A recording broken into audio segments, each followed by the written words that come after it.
frères et sœurs de la congrégation de Smyrne, le Seigneur dit qu'ils allaient être jetés en prison. C'est le diable Satan qui va les jeter en prison. Pour quelle raison y sont-ils jetés? Y sont-ils jetés sans raison? Non. Quoi qu'il arrive, tout relève de la volonté de Dieu. La volonté de Dieu est de les laisser aller en prison. Le diable Satan les accuse dans le ciel, disant que leur foi en Jésus est fausse. Si tu ne le crois pas, mets-le en prison.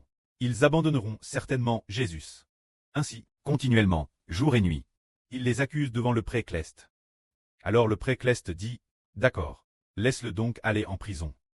S'il reste fidèle jusqu'à la mort en prison, alors nous appartiendrons pour toujours au Seigneur Jésus. Mais si, pendant son jour en prison, il abandonne le Seigneur, alors il appartiendra à Satan. » Satan accuse un très grand nombre de personnes, dans le but de les éloigner du Seigneur. Pour qu'elles lui appartiennent, il accuse en disant, « Comment cette personne pourrait-elle appartenir à Jésus? Elle m'appartient. Si tu ne me crois pas, mets-la en prison. Et puis, fais-la fouetter par les gardiens de prison. Persécutez-la, elle reniera immédiatement Jésus, et sera moins. » Le but des accusations de Satan est de s'emparer des gens pour qu'ils lui appartiennent. Satan veut passer les gens au crible, comme on passe le bel. Mais le Seigneur dit, « Sois fidèle jusqu'à la mort, et je te donnerai la couronne de la vie éternelle. » Sois fidèle jusqu'à la mort, ce qui signifie que tu dois être très fidèle jusqu'à la mort. Cela signifie qu'il faut absolument être fidèle jusqu'à la mort. Fidèle jusqu'à la mort envers qui? Envers le Seigneur Jésus-Christ. Alors, le Seigneur donnera la couronne de la vie éternelle, ceux qui sont fidèles. Le Seigneur dit encore, ce que l'Esprit dit aux congrégations. Que celui qui a des oreilles pour entendre, écoute attentivement. Le vainqueur ne subira nullement le préjudice de la seconde mort. L'enseignement du Seigneur Christ vient de l'Esprit Saint.